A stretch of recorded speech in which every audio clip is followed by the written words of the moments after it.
What's going on, guys? Eric Turner from the film room. But as you guys know, we're doing a few different broadcasts this week. We did a cool little breakdown on Friday, going through some film in our scouting process. Well, today, since we had a little extra time prior to the game, we're going to set you up with a pregame. We're going to set you up with the Bills Jags matchup. And, when we have some film, when we talk some stats, my guy that I always bring on and I'm always shooting in the DMs, info back and forth with during the week. It's Anthony Prohaska from Disguise Coverage, of course. What up, Ant?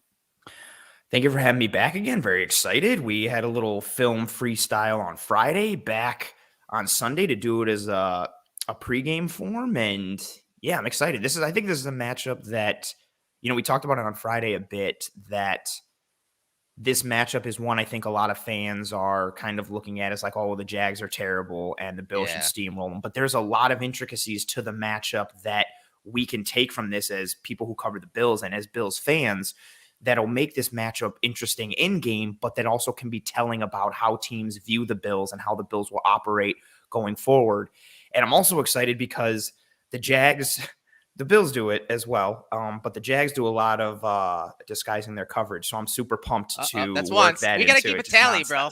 We got to keep a tally. I got to get like a whiteboard or something. Just mark it in the background every time you drop that, whether it's intended or not, because it just rolls off your tongue, right? It's just too easy. I can't not do it at this point. At first, I didn't even mean to, and then I realized that so many conversations were going on, and it's just the nature of today's NFL. Like this disguising coverage is just such a key point, and the Jags do it a lot. It's but I'm excited. We appreciate everyone joining in the chat room. We're getting some predictions. Ron is saying the Bills are going to win 56-17. I hope it's a blowout. And then it's funny. A few comments down, you get this. He's going to be unemployed by Monday. Jags are about to catch a swift beating. I mean, we hope so, right, Ant? I would like a nice, comfortable win. I think there's certain things the Jags can do offensively and defensively, especially offensively. James Robinson plays. I think they can do certain things that can stress the Bills a little bit, but at the end of the day, the Jags, how they're operating as a team, I think their record, as Bill Parcells used to say, your record says what you are. You are what your record says you are. So I would like a nice convincing pounding down there in Jacksonville from the Bills. It'd be nice. Oh, you saw what Vito said? Vito said, I'll drink every time Ant says Disguise. That actually is a good drinking game. That is. I actually didn't bring any alcohol down, but that is a good drinking game.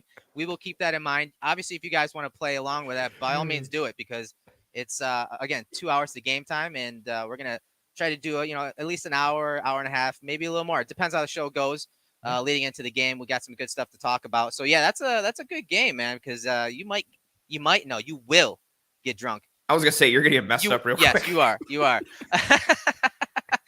This is one of those games the Dolphins, everything said Bills should win, right? But it's a divisional game, so you still had some of those butterflies the Bills should roll. And, a lot of fans expected that. We talked about that all week in the pregame shows, right, Ant? The Bills should roll the Dolphins. And, it was a little closer than most fans would have liked, but eventually they pulled away. This game, I don't have as many butterflies, knock on wood, because it's not a divisional game, first of all. And yes, the Bills should roll the Jags, but it's football. It's Sunday. On any given Sunday, as you guys know, anything could go, in any direction. And that's what's great about the NFL, because it is a matchup league. And even though, the James Robinsons of the world might not play, and the Bills are down on their offensive line, a couple players. They're starting some questionable guys, Cody Ford getting thrown back in there since his week 3, I think it was week 3, right, that he played last. Yeah, against Washington, and just got torched. Yeah, and so, I mean, there are a lot of different things that could go wrong for a really solid team for the Bills from top to bottom. But what's your feeling on this game versus, again, like a divisional game against the Dolphins, where the Bills were heavily favored in that regard? I think you hit it on the first part when you literally, what you're saying in the lead into this question here. Division games are usually tough almost no matter what. You have opponents who you play multiple times a year, especially in this case where we've already played the Dolphins and we just played them in week 2. So there's not a lot of time between game 1 and game 2. And then you combine that with especially if you have the same coaching staff from the year before, or years, plural, before. Right. So you've got guys and teams, players, coaches, organizations who are familiar with how you operate, how you prepare, how you execute, what you do in game, if what you showed on tape matches what you're actually going to do, how you play them situationally, what you like to do in certain matchups. And as you said, like, this is a matchup league. So anytime there's more familiarity, anytime you've got more experience and more film and more sample size of an opponent, the matchup is always tougher. Even when the Patriots were owning the AFC East every year, how many times did they just have a game against the Jets where it was like really hard, or they would lose to Miami, or even Yeah. when they were beating the Bills all the time, the Bills would play them tough. And even Belichick would say, like, we never overlook Buffalo. Like, they always play us tough. Even if you're terrible, the more experience you have with a team, it's usually harder. So division games are always tougher. I think that was another reason to not overlook Miami. And then in this instance with Jacksonville, it's not a divisional opponent, but I think it could be a matchup that shouldn't be overlooked because they've got some things that can stress the Bills a little bit. They've got certain players and they've got certain positional groupings. We talked about it Friday on the show. Their defensive line, they've got some studs up there. They do. The Bills' offensive line hasn't been the best this year. Also coming into this game now, we're down some bodies. Darrell Williams is going to have to shift to right tackle again. Cody Ford's going in at right guard. Ike Bottcher's going in at left guard. So they've got aspects to their game combined with the skill players that they have on the other side of the ball that could really give the Bills some difficult times and potential for some matchup pros for the Jags. And then, to tie it all together, like you said, Any Given Sunday, arguably the best football movie of all time, but also very true. Anybody can lose at any point. You should not overlook anyone. And it's a reason that we wanted to focus on this Jags matchup. Yeah, and like I said, we're going to kind of stay more so on the offensive side of the ball for the Jags, but we are going to bounce around. You guys are running the show. So, this comment right here from Training Camp McDerm. Today's the day where Dable should let Allen play like an MVP. And this is something that we touched upon on Friday, I believe. First and second down, the Jags defense, they're not that good. All right. They're not that good top to bottom, but on first and second down, especially, they are very bad, 30 and 32nd when it comes to pass defense and DVOA. So early down passes should work. So you would think that, maybe it is one of those days where Dable opens it up, especially on early downs. Now, why is that? Because we always talk about complementary football, right, Ant? We always talk about, hey, offense can complement the D and vice versa.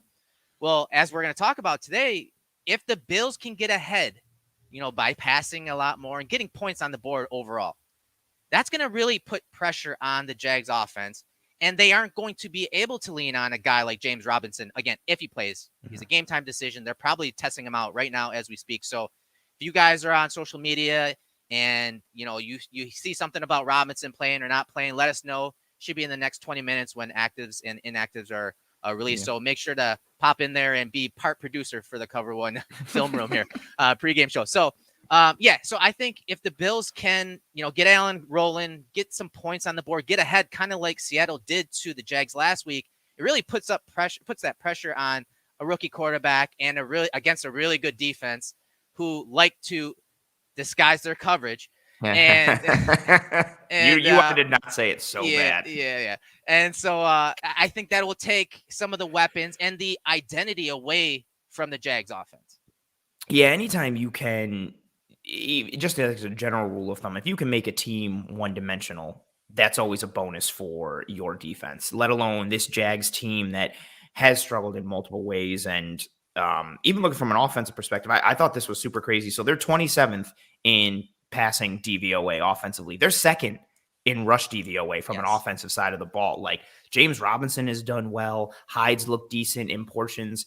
But everything for what they do offensively is set up through that run game, and not to the level maybe that, a team like Tennessee is, but the offense goes a lot better when they're able to run the ball. And if you are behind in the score and time, you are not able to run the ball. And I love complementary football. It's just it works really well. You saw it for years up in Indianapolis. That Colts defense was built to rush the passer, and their design was let Peyton and the offense start to put up points. So Dwight Freeney and Robert Mathis can just tee off, and teams can't run the ball anymore and attack our weakness because they have to pass to keep up with Peyton. We very much could see a game like that today where what the Jags struggle with on defense favors the Bills offense, thus could lead to more points for the Bills offense, the Bills getting out early, and the Jags having to abandon a significant portion of their identity and a significant portion of what makes their offense go in that running game. Yeah, and let's start talking about the Jags offense. And we touched upon Robinson, but we're looking at some of the top-down stats from Football Outsiders, just the head-to-head matchups and DVOAs and whatnot. And while you guys kind of look at those things, I want to talk about their offense and kind of their style because you have Urban Meyer coming from college, and he does run more of a spread offense. But again, we talked about James Robinson and him being the identity and focal point of that offense, and we're going to go to some of their tendencies. We're going to get to that here in a little bit. But I was surprised with, their identity being more spread, but also, being a focal point of James Robinson was their tempo. Like I went to look up their tempo stats, bro, and they are number one when it comes to tempo and drives. I'm going to bring up the pace and time stats here. So look at this. This was really surprising me. Seconds per play, 25. So under 26 seconds, they are running a play. So they are the top team when it comes to tempo. And again, I think that can work in the Bills' favor if they are able to get up, because then not only is it keeping them in tempo, it's also not allowing them to really get everything set in their offense. And again, if Robinson's not there, that just really changes all of this. But they may have to huddle more. Maybe they don't play to the tempo, because a lot of teams that run spread, they use tempo for one thing. It's to get up to line of scrimmage, not allow substitutions, right? It's to kind of spread teams out so they can get a good look at the defensive picture for a rookie quarterback, such as Trevor Lawrence there. And it's really to wear the defense down. Well, the Bills have depth. So when there are opportunities to sub, they are going to, send those guys in waves. And so I was surprised to see this. I know Urban Meyer's coming from college, and he has some, veteran coordinators and coaches to help this offense. I was surprised to see how much tempo they ran. I mean, number one in the league. Yeah, there's a lot of high tempo teams in this league. Seeing Detroit up there in the top 5 is also very interesting. But you've got some guys there that I think are pretty expected. The Chargers, the Chiefs, Philly, what they're trying to do with Jalen Hurts. James Robinson doing some light sprint work from about 29. Nothing looks out of sorts, but this is probably about pain tolerance. Very interesting. Sure. Huge domino piece in this game.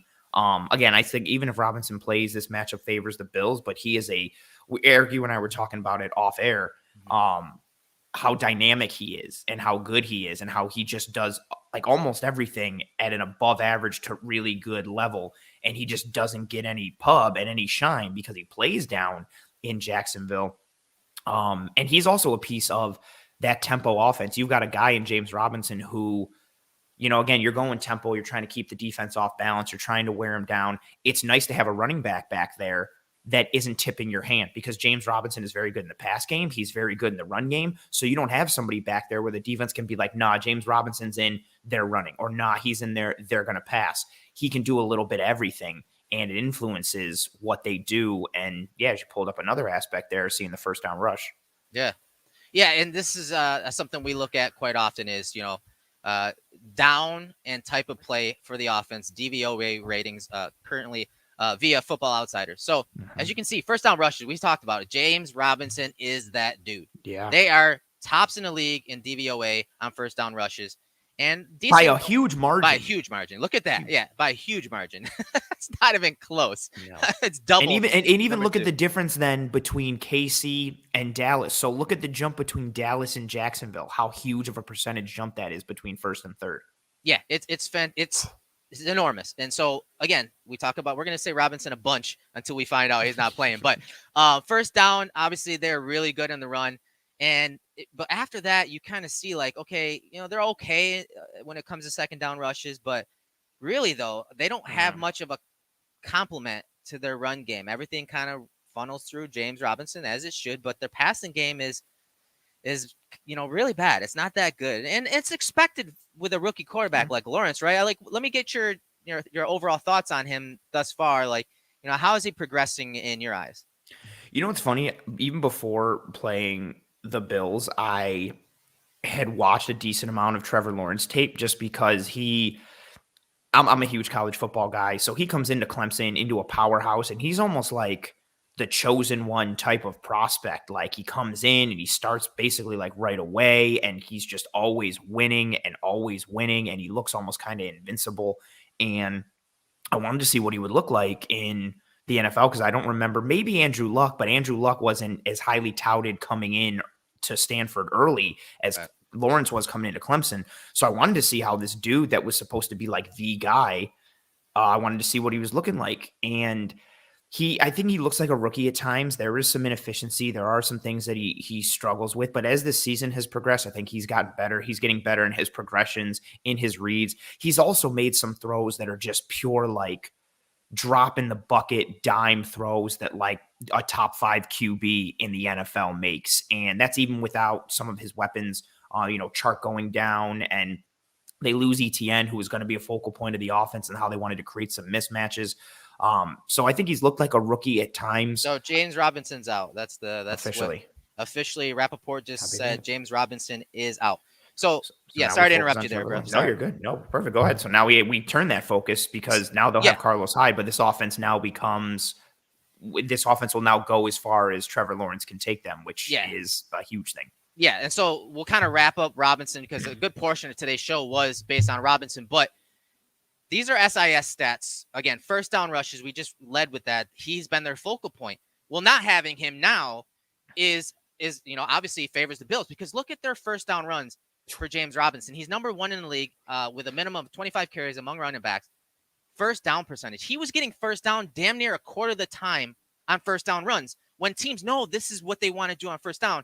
And so we showed those efficiencies, those DVOAs. I mean, he was moving the chains, keeping them ahead of the chains, and obviously helping a young quarterback. That's actually a good crutch for a young quarterback. But with him out today, now the conversation shifts to Carlos Hyde and how effective that run game can be. So when you talk about analytics, you talk about running backs, especially during draft time, what is the one thing that always stands out in that conversation? They say, don't draft a running back high. Why? Because it's heavily dependent on the offensive line, right? That's the number one thing you hear about drafting running backs in that first round.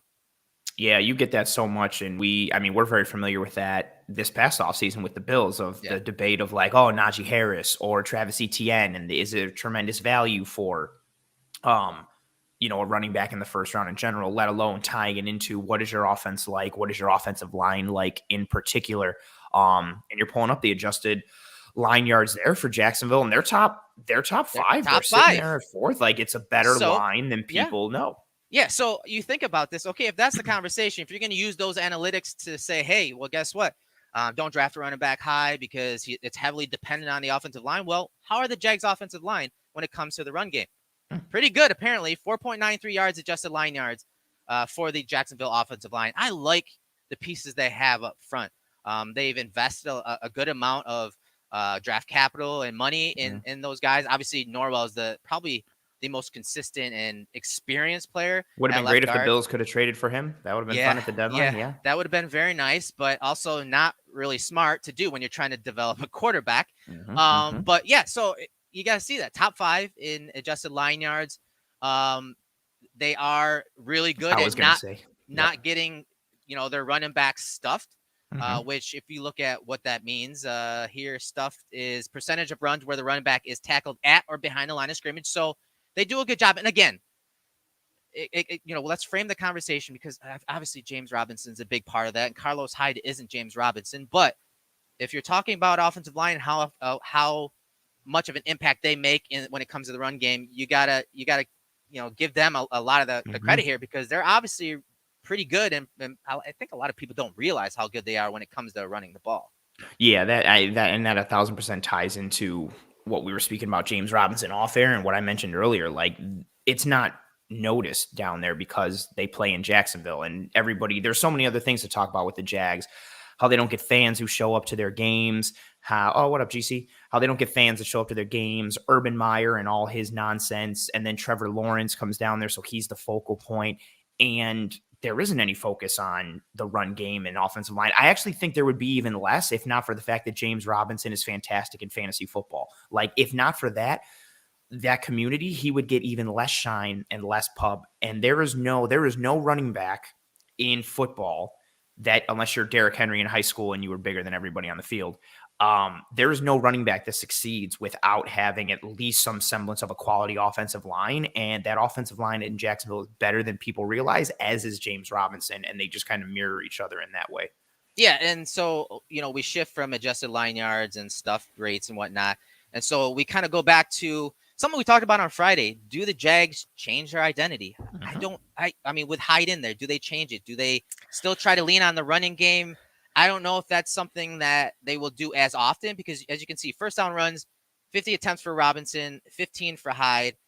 Trevor Lawrence is getting his fair share, and we'll talk about his mobility Mm. and especially on those zone reads. I think and the passes and scrambling because he's really good at it. His athleticism is, Mhm. in that upper tier when you talk about that trait. But, do they change their identity? You see first down runs, only 15 for Carlos Hyde, but 4.6 a clip is manageable. Mhm. Getting a 2nd and 5, getting a 3rd and 5, that's not something. I mean, that's something that having a rookie quarterback going against a team like the Bills who have an experienced secondary, they know how to disguise coverage and Heyo. really confuse quarterbacks and run a lot of those simulated and creeper pressures that confuse quarterbacks on those third down situations. Keeping it in third and manageable really should be the goal for the Jags offense today. And I think Hyde can do that to a certain extent, just not to James Robinson's extent. No, James Robinson is next level, especially in comparison to Hyde. But Carlos Hyde is somebody that Urban Meyer has familiarity with them being together at Ohio State. Urban Meyer likes Carlos Hyde.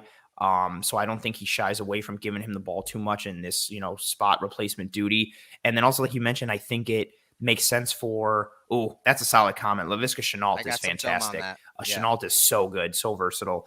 And another guy who was linked to the Bills last year's draft. That was my But guy. I loved oh, him. he was so cool. Yeah. But now with Robinson being out, I think they're still going to stick to that run game because that run game on early down sets up what they want to do, combined with the fact I would expect I'm trying to play keep away Mm-hmm. from the Bills offense and Yes. trying to wear down the Good Bills point. defense, run the clock, milk that a little bit, not give it back to the Bills, much like what we saw, what Baltimore has done against Kansas City for the last several years. It just works perfectly. Like the Ravens want to run the ball, and what's a bonus by continuing to run the ball and get first downs? You keep the ball away from Patrick Mahomes. So I would expect the Jags to continue with that early down run action, especially on first, given all the factors I just mentioned. But that's funny.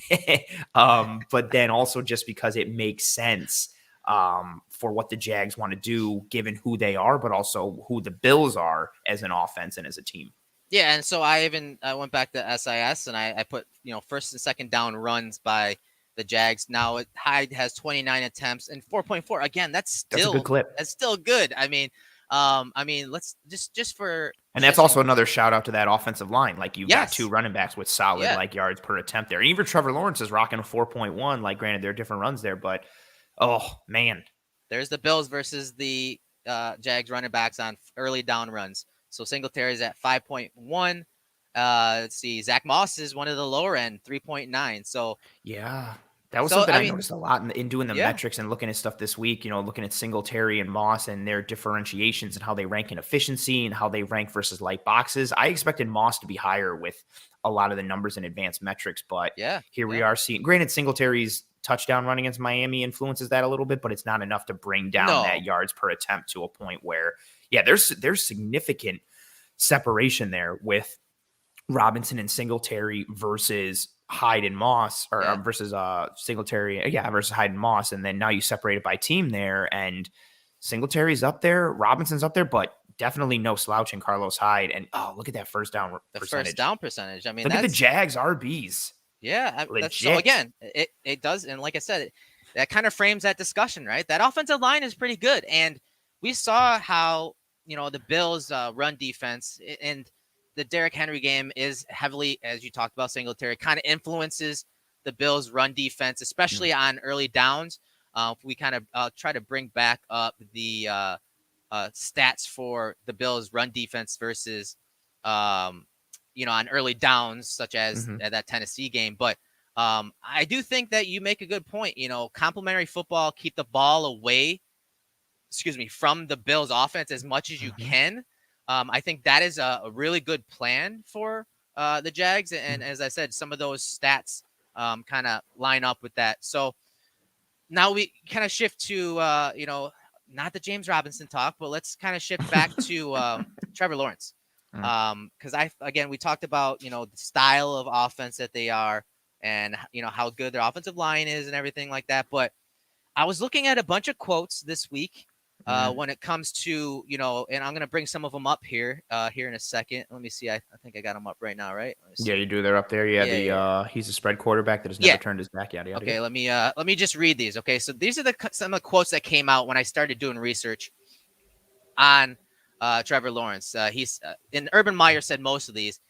He said he's a spread quarterback that has never turned his back to the ball growing up. So that is one thing. Like when you take these spread offense quarterbacks and they're getting evaluated during the draft, it's always like, oh, we got to get him under center, practicing under center, practicing drops, practice turning his back to the defense. And a lot of times that's coach speak. And I think in this case it is because, yes, that's true. Maybe he's been in spread his entire life. But when I looked at some of the numbers when it comes to him being under center or him running play action pass from under center where he has to turn his back, I didn't see any tendencies where he was, his completion percentage was bad. It was still up over 60% in some of those situations. So I didn't see anything that stood out. But it is still something they do have to practice because there's a different rhythm. There's a different process of where your eyes are going, what your feet feel like when you are dropping from under center versus shotgun. So I think there is some truth to that. I do think overall, though, that is coach speak. So another thing that Urban Meyer mentioned is that now the quarterback's under center, and one of the quarterbacks that he talked to was Joe Burrow. Told him that when you turn your back to the ball, and then all of a sudden the defense is different. We talked about it from the top. We've said it several times. The Bills are a good team that does what, Anthony? They disguise coverage, Eric. And what does that do pre to post snap? It changes the picture. So that is something I think the Bills will do a lot of today to Trevor Lawrence, regardless if, I know Poyer has been on the, injury list for the week, and I don't know if he's going to play. Has anyone got any news on Poyer in this game? Because if he doesn't play, obviously your boy Jaquan plays, right? And I don't expect a drop off when it comes to looking at disguising coverage when it comes to Johnson there. No, he's it's nice to have the top two safeties in the league with Hyde and Poyer, and then if one of them is out, you get to have the third best safety in the league, Jaquan Johnson. So that's fantastic. Someone tweeted that at me earlier in the week. I can't take credit for that joke. That's very funny. But no, Johnson, I think again, I like Jaquan Johnson. I think we all know that at this point. But in seeing him play for Poyer several weeks ago, I was surprised at how they continued to use him, much like what they would do for Poyer. Like he had free safety snaps. He had that interception when he was playing the deep third. I thought they would use him more around the line of scrimmage, use him more as the traditional strong safety, use Hyde as more of the traditional free safety.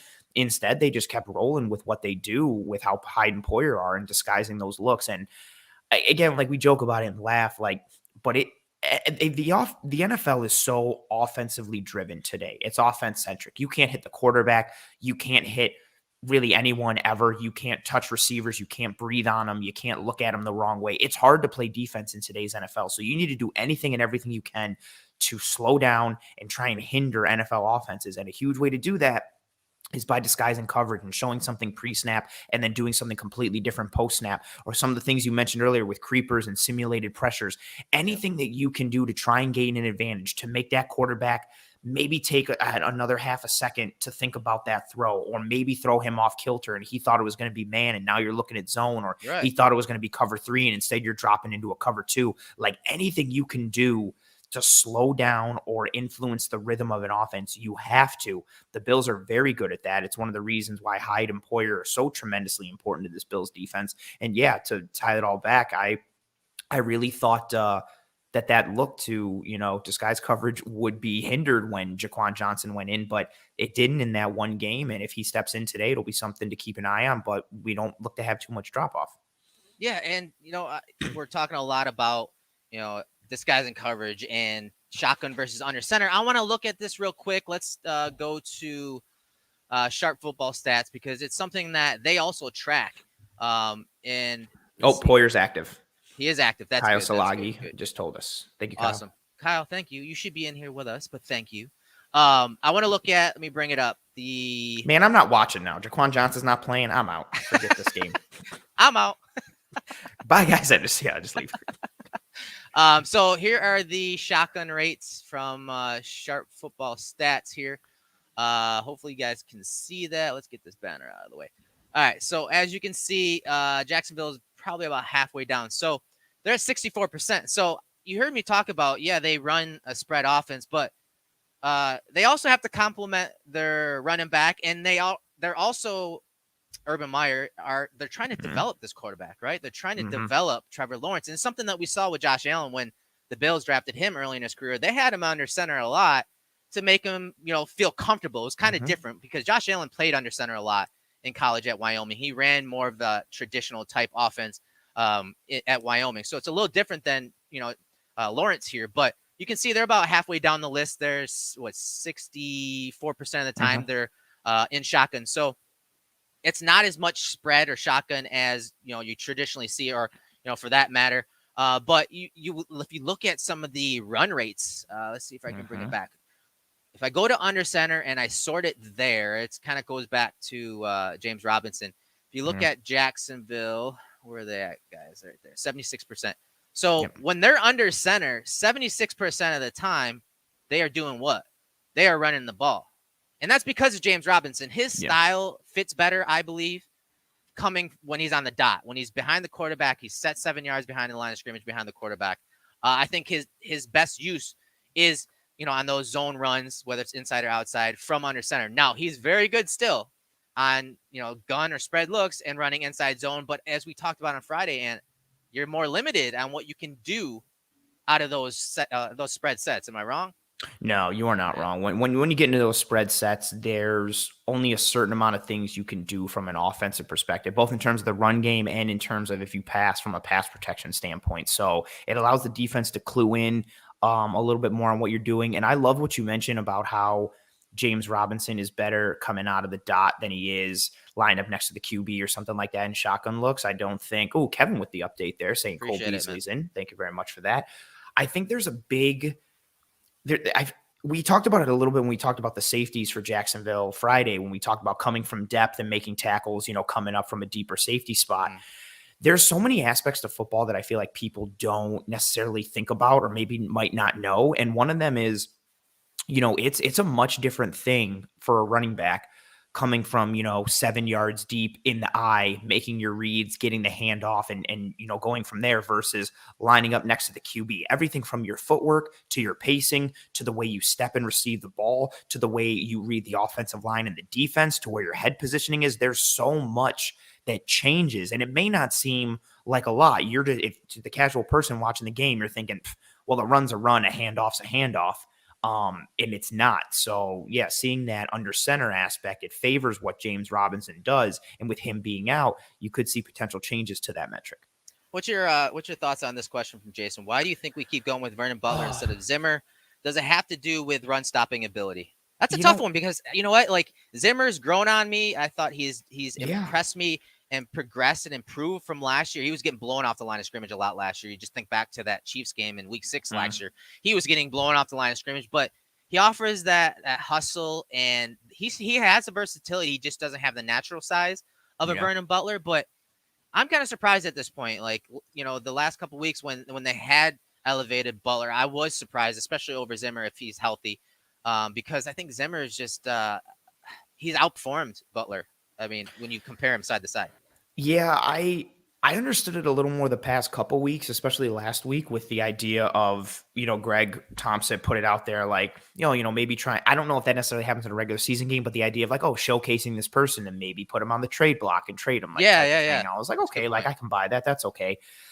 This week, trade deadline's done, so there is no more trade deadline. I don't think Vernon Butler has been terrible. I know he gets a bad rap from a lot of Bills Mafia.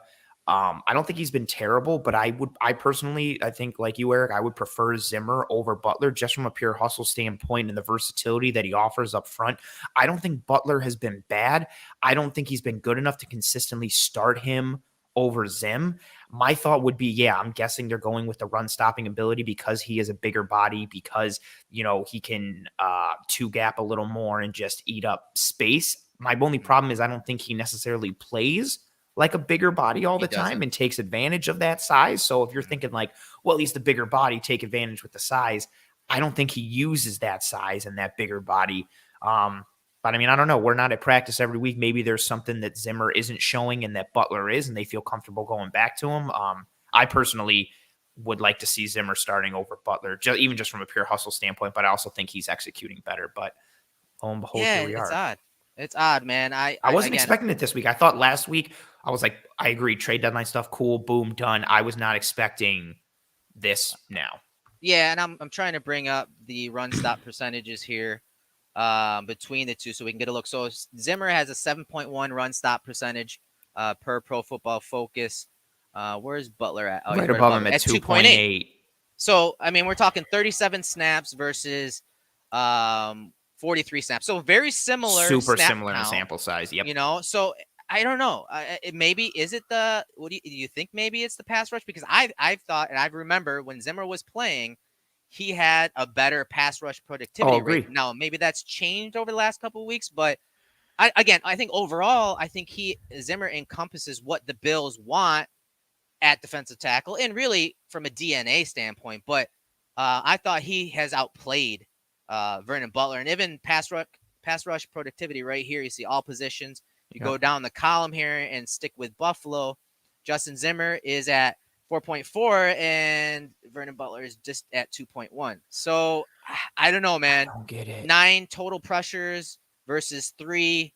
The snap count is a little different: 119 snaps versus or 113 snaps Mm-hmm. versus the pass, and then 70 for Vernon Butler. I don't know. I honestly, and like you said, it's not the size thing because yeah, I love Butler's size, but he's a guy that is consistently getting blown off the line of scrimmage, whereas Zimmer has that low, center of gravity, and he's actually holding the point of attack better.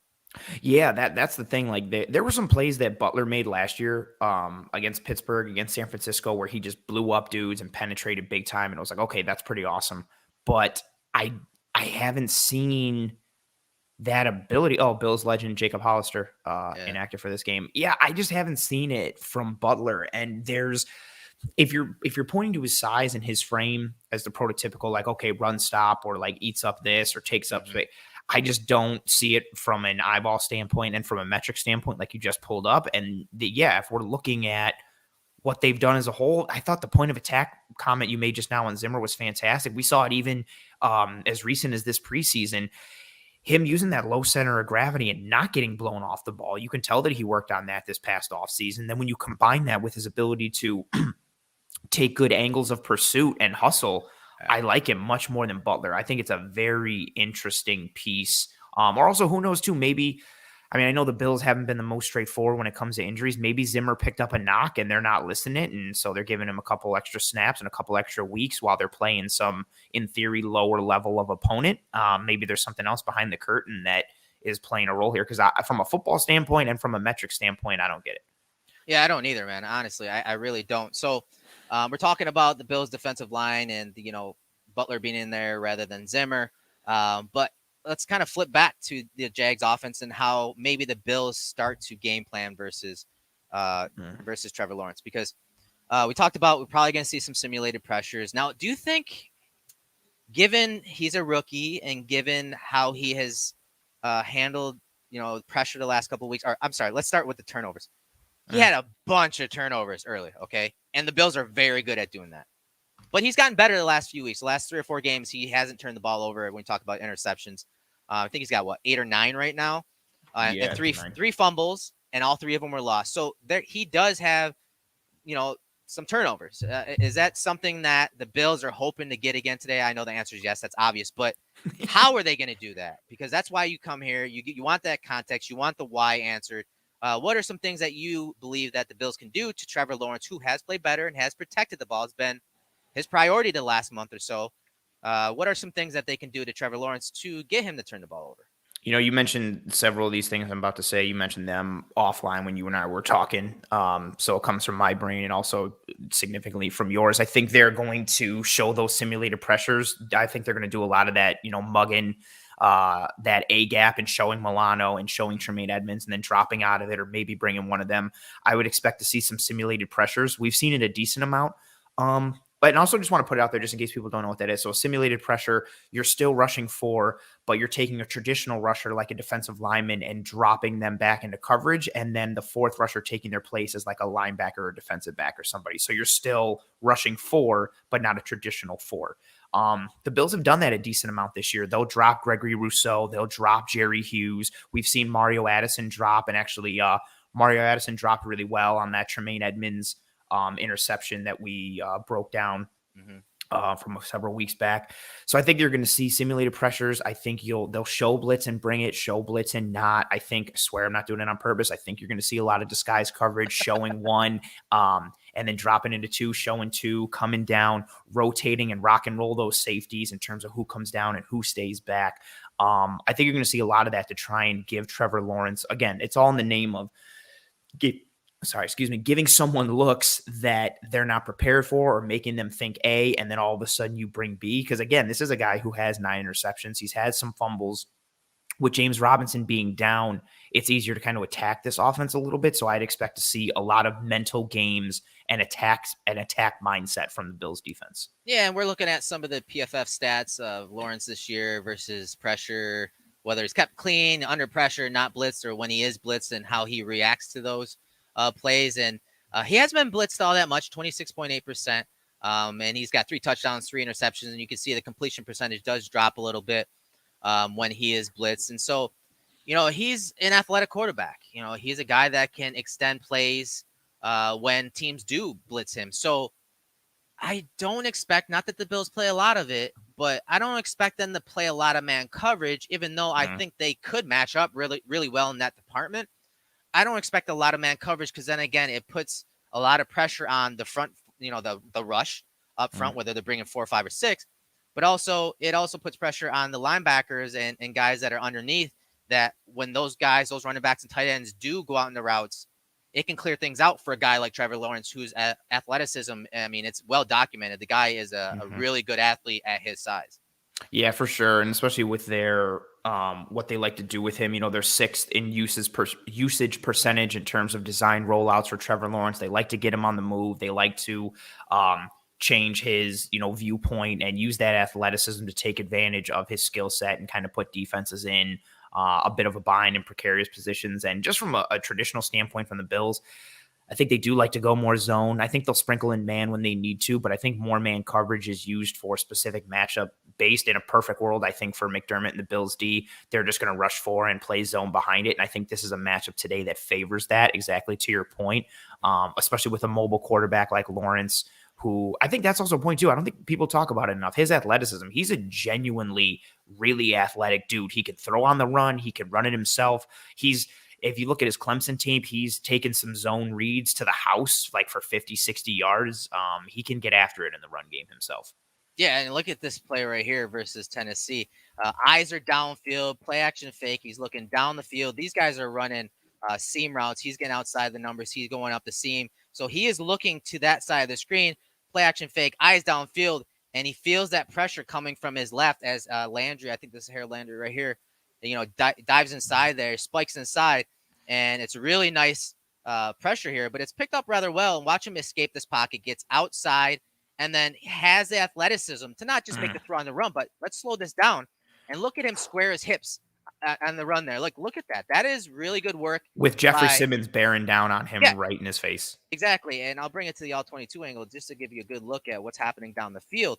But this is stuff that you see week in and week out from him, where he's able to extend the play and get outside the pocket and, again, get it to his weapons, and they can do a little bit after the catch there. So it's on his film, and he can throw on the run a bunch. And that's why I'm saying, like, the integrity, the pass rush lane integrity from the Bills defense has to be top-notch today. You can't be letting guys outside the pocket. You got to treat this guy like a Tannehill, a Mahomes. You have to be disciplined because whether it's a called run like this or a scramble, he is dangerous. I mean, you remember Josh's first few years, like this was, if you're getting in the red zone, especially inside the 10 in the low red zone, they were going to call design runs like this for Josh Allen, and they do it for Trevor Lawrence.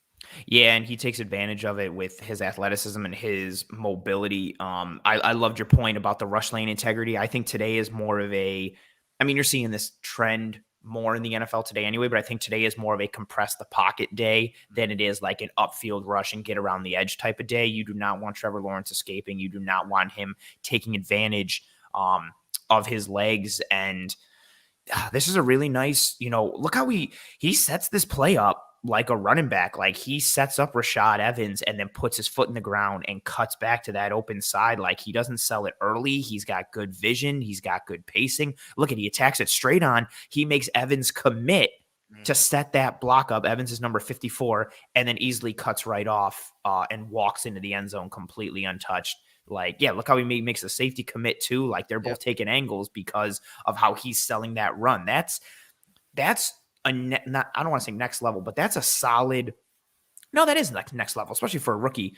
Like, he could have easily just seen where that run was designed to go and seen the hole and been like, oh, Yeah. daylight and gone. And then the safety or Evans could have potentially scraped over the top and stopped him short. Instead, he set it up and he sells it, puts his foot in the ground. Really nice play from Trevor Lawrence. Yeah, it is, man. And, we got some tape here that I'm going to bring up some plays. And, he turned the ball over, I think, 7 times in the first 3 games, but he's learned a lot from that. So, I mean, he's got, 9 interceptions for the year? But so only 2, pretty much since then. So, they're doing a good job of, as you talked about, designing plays to get him on the perimeter, get him outside the pocket, and so he can make plays like this. I mean, look at this throw up and over this defender. I mean, that guy doesn't even stand a chance. And again, this was week 1. So this is a game where he threw multiple interceptions, but he still wasn't gun shy to make throws like this down the field on the run. He's got that dual threat ability. So it's smart that Urban Meyer and the staff for the Jags, try to maximize his athleticism, get him on the edge, and making these half-field reads. He's got all these targets here, and it's just one side of the field. It's something the Bills did a lot of when they were trying to develop Josh Allen early in his career. Yeah, they've really leaned into Lawrence's strengths early on and trying to make things as easy as possible. What we mentioned earlier, the design rollouts to take advantage of his athleticism, but you also have the bonus of reducing, how many reads you have by going to like a half-field read, like you mentioned. And that's what you should do, especially with a rookie guy, spread offense, moving it fast. They've done a lot of things that Lawrence has experience with at Clemson to make him feel comfortable. And I think they've done that so far. We're not seeing it in terms of the overall record because they are deficient in some other areas, but you have to like what you've seen at this point from Trevor Lawrence. Yeah, I like this throw. They empty out the backfield and they get a single high look. And we talked about these vertical throws, these seam throws. This is a really nice seam throw to Manhertz, the Buffalo Canisius grad, I should say, my alma mater, right down the seam inside the numbers for a touchdown. Really nice read as the Jags kind of spread out the defense here. Again, this was early in the year, so it shows you how, he was ready coming into the league, but even the guys that are most ready are going to struggle at times in the NFL, and I think he is coming along nicely. I think they're doing a better job of putting him in good situations, as you talked about, Anthony. And here's one where, we're going to talk about interceptions. This is one where, hey, he got a little pressure and he did escape the pocket, but then you'll see him as he's trying to make the throw here. It's just completely inaccurate behind that guy and throws an interception. So let's talk about the turnovers. Let's kind of get back to that because in my notes, Anth, the interceptions. So he's got 8 of 9 are in the intermediate area and deeper. So per Pro Football Focus, a bunch of those interceptions are in the 10 to 19 yard range and then the 20 plus yard range. And then even if you whittle that down even more, 6 of those 9 interceptions are on second down. And so a lot of people are like, well, why does that happen? And we're going to, show some of those plays. But as you can see on this play, this was just a bad throw. Yeah. But it kind of lends back to what we were talking about at the beginning of the show. If James Robinson and that is out of the game and, they're not able to run the ball on first down, what do the Bills do then? Because you would think that with a Robinson or even Hyde to that matter, like I said, he's actually quite efficient on first and second down runs. If they are able to run the ball, you have to bring that safety down to help stop the run. That could open up things in that intermediate and deep area. But is that a bad thing? Because if most of his interceptions and mistakes are in that intermediate and deep range, wouldn't you want to kind of test him in some of those instances? That's a fun little chess match and another wrinkle to add to this game. Yeah, it is. To start with that basic point, it is hard to straight up defend the run with lighter boxes or defend it with a too high safety look if you're not bringing one of those safeties down. So knowing what Jacksonville wants to do, the Bills have been better, defending with a lighter box this year, but you can still get taken advantage of. And with how Jacksonville wants to move the ball. And yeah, maybe, traditionally you would think like, oh man, we open ourselves up and are a little more vulnerable if we're giving up that intermediate, but that might not be such a bad thing Make him considering one that's an dimensional, area. right? Exactly. Yeah. If you're forcing him into that box and you're prepared for that box, and it's a box that, he's struggled with at times from a turnover standpoint. Yeah, and this is one of those second down interceptions. And yeah, to add more context, I think it's Justin is in the chat room. Yeah, it's probably because they stink. Well, this game was in the second quarter. This game was a 17-13 game. Again, it's the first game of the year, and he has gotten better. Mm-hmm. But this is 2nd and 4. Again, they're in a manageable second down situation. They got 6 yards on first down, and you see them spread out in a 3-by-1 set, and the Texans really just look like they're playing a Tampa 2 cover 2 type look, and he doesn't even look off this corner right here just continues to bail. Yep. If he, you see Josh do it all the time. He'll look quickly out, kind of pump fake to get this guy to get him to bite down, or get him to commit, at least stop his feet, right? Of course, you maybe don't expect that this early from Lawrence, but these are the things that he's got to learn. Like, hey, you need to occupy this corner so that he can make this throw, because it was there, but he didn't see that guy bailing underneath that, and it's picked off. So again, a second down interception where the game was close and they're in a backed up situation where you don't want to be too risky with the ball, because this stuff can happen, and you give the ball to the opposing team in great range right there. And next thing you know, that the Texans can go and score. So he's got to be smart with the ball, but I think the Bills can do some things to really put some pressure on him, whether it is, design blitzes or just those simulated pressures, because with Robinson out and Hyde more times than not over the course of his career, he's been a decent blocker, but now he's, hopefully he got some of those first depth reps this week when it comes to pass protection, because I think one area that the Bills can expose is the linebackers rushing, specifically Matt Milano on those simulated and creeper pressures. So you heard, you kind of talked about what simulated or creeper pressure was. A lot of times you're showing 7 guys up at the line of scrimmage, maybe mugging the A gaps, but then you're dropping out a defensive end or a defensive tackle and then rushing one of those linebackers, and you're still having 7 on the back end, but you're still rushing 4. You're not sacrificing on the back end. I think the Bills can do that a bunch today. I think they mug those gaps up front, especially on critical downs. Get everyone near the line of scrimmage, kind of like what the Dolphins did to Josh Allen, where they mug those gaps. Don't let them run the ball. They have to stay out of runs, because the thing that the Bills do a lot of is RPOs. We don't go too in-depth about that. They do RPOs? The Jags do the same thing. They run top 10 RPO percentage in the league. So get them out of those easy runs and zone reads and RPOs by mugging those gaps, and force Trevor Lawrence to beat you. Force him to do some things prior to the snap and post-snap to beat those guys, because I think if they do rush Milano and getting him matched up versus a tight end or versus a running back, I think that is advantageous to the Bills, and it will speed up the mental process of Trevor Lawrence. Oh, I love what you just said there at the end. That I literally have that in my notes, like speed up Trevor Lawrence, compress the pocket on him, reduce the space and area that he has to operate, make him, quicken up his feet and have to release the ball earlier than he wants to. And then playing that zone coverage behind him and confusing him, showing him different looks. I think you have the opportunity to, even with, that's a great comment there from Tommy, tearing on a blitz, Lawrence better watch out. We've seen that. We've seen the Bills bring Taron Johnson from the slot and drop out the defensive ends. Yeah, the Bills love to do that. And Taron is so good coming forward, whether it's on blitzes or just general run support. He plays like a third linebacker at times and has that capacity. So I think this is a good matchup for the Bills. I think the Bills can dictate what Trevor Lawrence does. And I think you hit it right on the head. You have to put the Jags in a position where if they're going to move the ball, it's because Trevor Lawrence is either taking what you're giving him or he's making beautiful throws and making all the reads. You put him into a box, you make him have to beat you in that box. And if he does, you tip your hat and you say, good job. But I think with what the Bills have in terms of scheme and talent, they can kind of, box him in a little bit and not allow him to succeed. Yeah. And so this is PFF's time and pocket statistic. It's something that I like to use, but again, you have to frame the context of these stats, So if you look at from top to bottom, average time to throw, you're looking at 2.84 seconds for Trevor Lawrence, which is tied for 9th among quarterbacks with 20% of the top range of 371 dropbacks. So he's holding the ball. And I mean, Josh Allen's not too far behind him at 2.8 seconds, but these can be misleading stats. So you can't just lean on it or hang your hat on it, because the scheme affects this statistic because it's a time statistic. Well, if a team's running play action, for example, 40% of the time, he is going to naturally be holding on to the ball longer.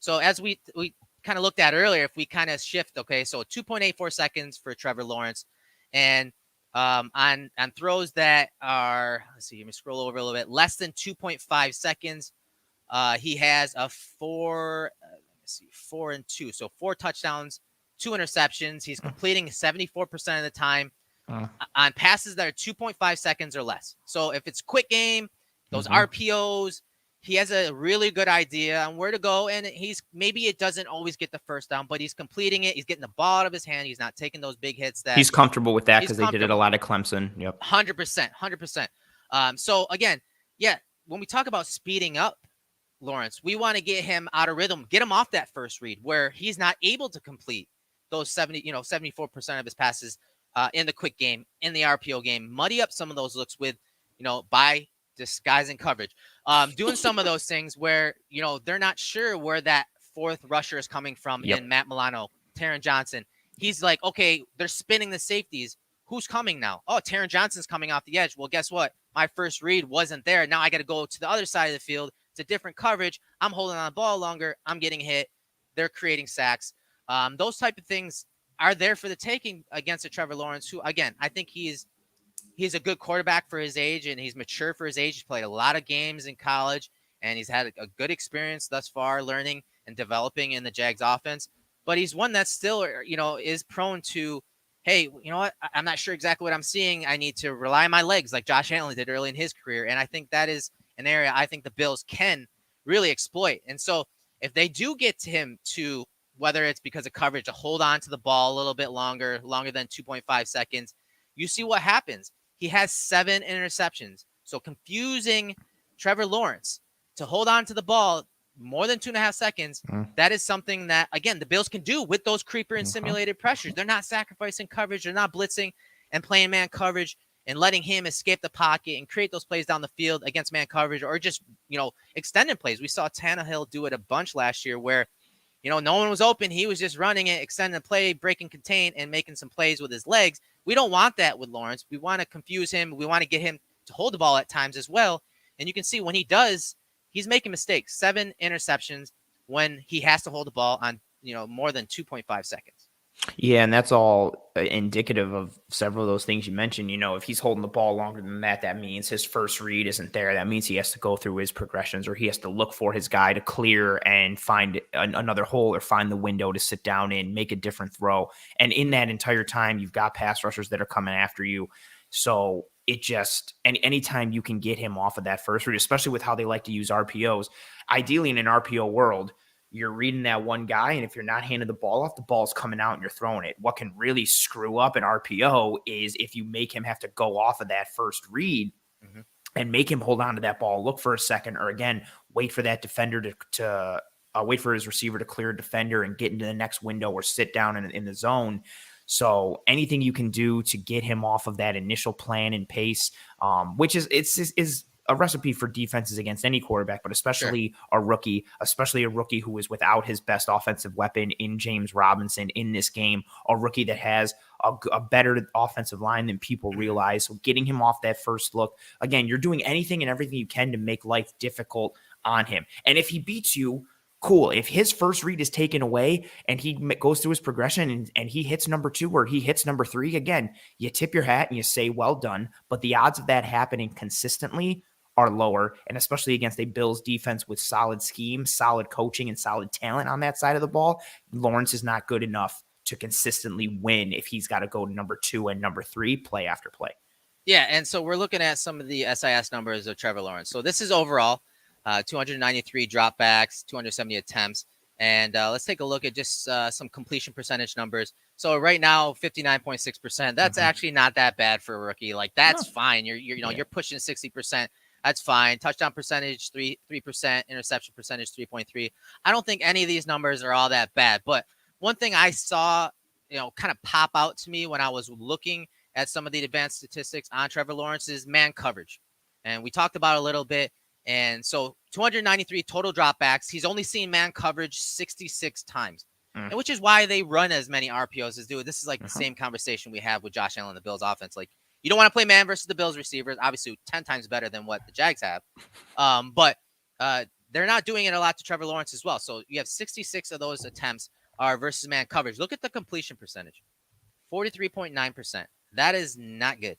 So No. I ask you, like, and it's something we kind of touched upon, like maybe this is one of those weeks that the Bills play a little more man coverage because I don't think it's a mismatch, but it is also playing with fire because if nothing's open and the Bills front four don't keep that pocket around Lawrence, Yeah. he could break it. So I mean, how much do you expect the Bills to really lean on man coverage against a guy like Trevor Lawrence and the weapons that the Jags have on offense? I think after what we saw them do against Kansas City and their ability to go to it more and be successful with it against them, I think it's something that will get built into game plans going forward. I think now we've seen a decent amount from this Bills defense to know that they'll work in man coverage with some regularity. And then I think, again, as a kudos to Frazier and McDermott, if it's working, I think they'll go back to it. I think you'll see some man coverage early, testing that look and testing that against the Jags offense. And if they get burned, maybe going back to more zone. But if it's working, keep going after it. You mentioned it. I worry from that perspective of if somebody takes a poor rush angle or doesn't fulfill their lane properly and Lawrence gets outside that pocket, that's the only thing that scares me. I don't want him to have his legs as an easy way to bail them out and get 4 yards or 8 yards or run for first downs. I think you have to sit there and make him beat you, but I think they will show man coverage to him at some point early on and seeing what the results are. But I expect to see a heavier zone today. Yeah, and so I haven't, I went back and now we're back into all coverages, but we're looking at whether they blitz or don't blitz them. You saw some of those numbers from PFF. Here's some numbers from SIS. 4 rushers or less. So 4 and then 3 or less you see right here on the right side of the screen. 211 attempts. So not many. Again, he's not really getting blitzed all that often. Good completion percentage at 63%. And I mean, mediocre numbers as far as touchdown and interception rate. So teams are doing that. They're rushing 4. Again, there are different ways to get to that 3-man rush. And we talked about that a bunch. And the Bills do that probably just as good as anyone in the league when it comes to simulated and creeper pressures. But you can see that teams are making him and forcing him to kind of matriculate down the field. Like, okay, he's completing at a good clip, 6.8 yards per attempt.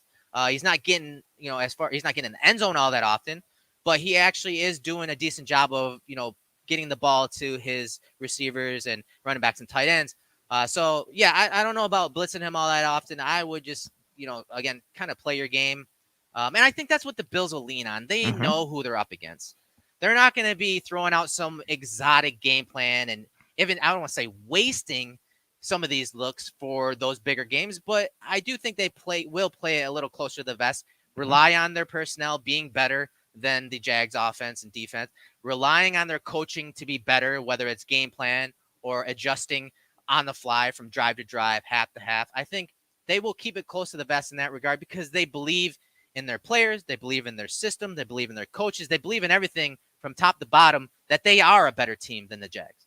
Yeah, and I think that's all true. And I think this is a game where, you can change it up a little bit. You don't necessarily have to go with your fastball. But I think this is a game where you can just stick with your fastball and stick with who you are from a Bills perspective, and you just stick with your identity. And I think it's a plus matchup for you. And that's also a big thing too, right? Like, I love that you mentioned, you don't want to say like wasting, certain things on this game. There is something to be said for not showing your hand at this point in the season. You want to try and keep as much stuff hidden as you potentially can to use it down the road. Granted, everyone's going to have tape on you, but if you have something as you head into the playoff run that you haven't necessarily shown and teams don't know that you're operating with, or teams don't know that you have the capacity to throw out there on the field, that's an advantage for your team. So anytime you can stay more vanilla and continue to win and not have to bust out the extra toppings and the extra little things like that to make the Sunday more delicious, like that's an advantage for your team. And I think this could be one of those days for that. Yeah, and I'm glad Donnybrook mentions Milano Edmonds. I think they do have a chance to have a big game, kind of leading back to the simulated creeper pressures, but something that and I always talk about, those green dog blitzes, where if the running back stays in the block, that linebacker that has him in coverage can shoot the gap and blitz the quarterback. or those hug rushes. And that what I mean that it's the same thing, same approach, same concept. Where if the tight end is staying in the block, the guy that has him, whether it's a safety, whether it's a linebacker, he is getting the green light to blitz. And those add-on pressures could be a good thing in this game because, again, if the Bills want to bring an extra guy down into the box to stop the run, I think that's a big thing. But if we go back to the Tennessee game, and what got them on track, what got the Titans on track was Derrick Henry running the ball, and then play action pass from Tannehill hitting right behind that second and third level. I bring this up because, yes, Milano and Edmonds could have a big day in several ways. But having with no James Robinson, that's a big deal because now that influence of you don't need a run game to have a good play action game. But guess what? It makes a difference. Don't act like you can't deny that having Derrick Henry or having a James Robinson isn't going to make a difference in the play action game because it's going to. And if they aren't able to get the run game going with Hyde now that Robinson is out, well, those guys in coverage, the linebackers, second level guys, Taron Johnson, or even a safety when they are running, a little more of a stack box, those guys don't have to worry about the run as much. It works out in the Bills' favor because if you look at some of these PFF stats, these are play action stats for Trevor Lawrence and the Jacksonville offense when they run play action. Look at his completion percentage as far as when he runs play action. The difference between a drop back pass and play action, 12.1. He's a plus 12.1 completion percentage when they run play action. So you can't deny that James Robinson has an impact in that number and how defenses are shooting their gaps, defending the run as he's pulling the ball out and throwing it behind them. Like the play action rates here are directly correlated to that. There's no doubt about that. James Robinson's a star. So, I mean, and even the yards per attempt, you can see it's a plus 3.4 when he runs play action. So, yes, Milano and Edmonds could have a big day, especially because Robinson is out and the Bills may not have to defend the run with 7 or 8 guys like they had to against the Titans. Yeah, I love that you hit on that. This was actually something that we discussed on Disguised Coverage Wednesday because we were talking about some play action things, and a couple of the comments coming through where, somebody asked, like, statistically, can't you still have successful play action without having a good running game? That is true, but it helps so much. Like when you have a legitimate threat back there, like you mentioned, where you have to honor that, it just makes you take maybe one. And again, it's to harken it back to the movie Any Given Sunday, football is a game of inches. So if you've got a better running back there, even if you just take one more step forward, because you have the threat of that running back there, that one step forward, that one more little tiny step creates more separation from you and the receiver that's running his route behind you over the middle of the field. And that one more step gives more room to the quarterback and makes his throw easier. It opens up more lanes. It's a big domino effect and it can lead to more things. So seeing how successful Lawrence is in play action and seeing that completion percentage difference and that yards per attempt, that's a big one too. Like he's pushing the ball downfield more and he's completing it at a higher clip with play action. That's a legitimate threat. And look at that. He's top 6. He's 6 right there, averaging 3.4 more yards per attempt. And that's an aspect of their game that, again, you want to do, we mentioned earlier, you want to do things that make things easier for your rookie quarterback, lean into a skill set. So you get him on the move. You run spread. You run you run faster in terms of their plays. And you do all these things to make him feel comfortable. A very good friend for a quarterback is play action, and you see it there from the numbers. James Robinson obviously influences that. So if they're running play action without Robinson, you still have to honor it, but the threat of Carlos Hyde isn't as large as that threat of James Robinson for sure.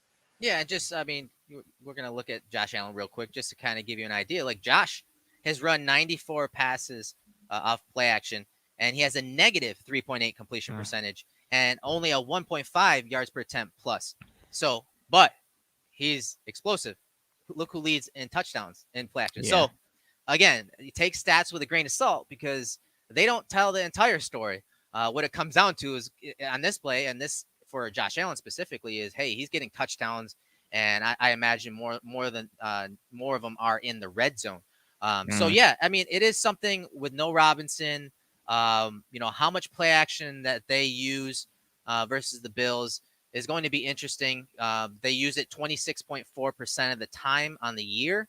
I think it'd be better for them, regardless of Robinson's status, obviously not being in this game. I think it'd be better for them to actually use more play action.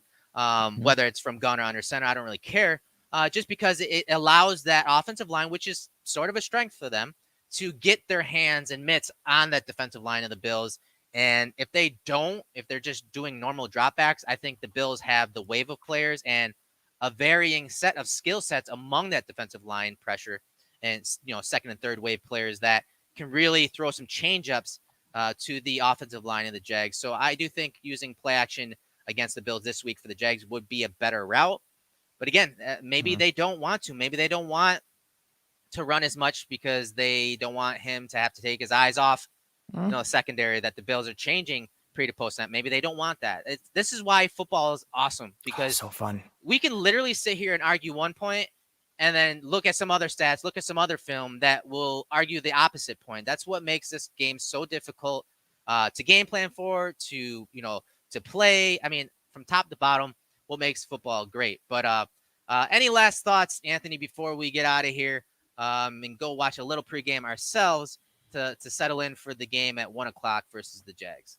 No, just I'm excited for. I mean, I get excited for Bills games, regardless of who the opponent is. But we mentioned it in the lead in, and Eric, you had a great point with it now. Like, you should never overlook any opponent ever. But this is a nice game where you can look at what an opponent does, and you may think that opponent is inferior or they're a bad team. And so it's like, well, this game is boring. Like, it's the Mm-hmm. Jags. We're going to kill the Jags. But every team does certain things that you can use as a measuring stick against the Bills and use it against your team. Sure. And every game, what we're building on for this entire year, right? We want to win a Super Bowl. And the way to win a Super Bowl, you have to do things that are sustainable. How you win, how you succeed. Is it sustainable? Is it random? Is it one offs? Here we have another opportunity today against a different opponent who likes to do certain things. And based on what they do and how they attack the Bills, and based on how the Bills respond to that, you get more sample size for how sustainable are the Buffalo Bills in terms of what they're doing. I appreciate you, Donnie. Thank you very Thank much. you, Danny. So this is a game where you may look at it and see it's the Jags. You see their record. You see that they're a bad team, so on and so forth. Forget that. I think we've shown a lot of things in the film room episode Friday night and in the episode today Mm-hmm. that there are certain matchups and pieces to watch for in the Buffalo Bills and also to watch for in the Jacksonville Jaguars, because what the Jags are doing is going to show you, one, how the Bills respond, but two, how opponents view how they should attack or play the Buffalo Bills. And that is something to watch for as you go forward, because obviously what your opponent does and how the Bills respond indicates how sustainable the Bills are and how much they can continue to succeed as we go forward. So I think you have another opportunity to watch some Bills football today, but take a look at those advanced aspects of the game that we've broken down in today's episode and in Friday's episode, so you can really get a full understanding and grasp of who the Bills are and who they can continue to be going forward. Yeah, definitely. And that's kind of why we do this, right? We like teaching, we like sharing knowledge, sharing Yeah. different ways to watch the game, different ways to scout and analyze the game. We want you to get to a point when you're watching the broadcast, and I know it's very hard, especially when you're in that fan mode rather than evaluation mode. It's hard to take your eye off the ball, as Pat Kerwin says in his book. But we hope Mhm. that we mention some things during these, pre-games, these film rooms, that maybe, you see a certain formation, you see Trevor Lawrence under center, running back behind him, like, okay, we talked about the tendency when they're under center, they're more than not 79% of the time they're running the ball. Like, think about those things when you're watching the games now. Take those little footnotes and start to do your own. That's even better. Start to do your own research so Mhm. that you are the smarter person in the room when you're in the office or whatnot around the water cooler. Like, we want you thinking about the game in a different way. That's why we do this at Cover One. That's why we break down all this film, why we have all these memberships from your support to look at these advanced metrics to help you watch a game in a different way. We love all of that, and we want to pass that knowledge to you. And that's really why I started Cover One. So the fact that some of the comments, man, like, it was awesome today, and we see it every week and every Mhm. show where we can see our fans that come here think about the game differently, and that is what I love the most about this community that we built. And speaking of community, if you're not a premium subscriber to Cover One, please get to Cover One and sign up for the premium subscription. You'll get some advanced content, behind the scenes look. You get some really good analysis in our Slack channel, in our community. So make sure to subscribe. And that really what keeps us going as far as these memberships, the PFF, Sports Info Solutions, Football Outsiders, those subscriptions, your support are really what allow us to use those websites and really to bring the in-depth content that we do for you guys. So, man, that was a fun episode. We appreciate everyone tuning in. And what time are you guys usually going live after the game today? Is it usually right after? What time are you guys going? You're going today, right? Yes, sir. We'll have the post-game show after Bills Jags today. Usually it's scheduled for a 4:30 start time. Obviously depending on if some nonsense happens in the game and the game goes longer, we'll tweak that, but safe to say 4:30 start time. Awesome, man. And you want to drop your handle and where they can find you before you get out of here? Sure. I am Anthony Prohaska. You can find me on Twitter at pro__ant. That's pro 2_ANT. Find me here on the Film Room, host of Disguise Coverage Wednesdays at 7 p.m., host of the Cover One Fantasy Football Show Thursdays at 7:45, and then also host of the Buffalo Bills Cover One postgame show live after every Bills game. Appreciate it, man. Good work today. Good work during the week. You are the workhorse of Cover One. Make sure to join Anthony after the game, as you just said, and Greg and Aaron on the post-game show. I'm your host, Eric Turner, for the Film Room. And again, every once in a while, we'll do some special shows. We appreciate everyone tuning in. That's Anthony Prohaska. I'm Eric Turner. We'll see you later.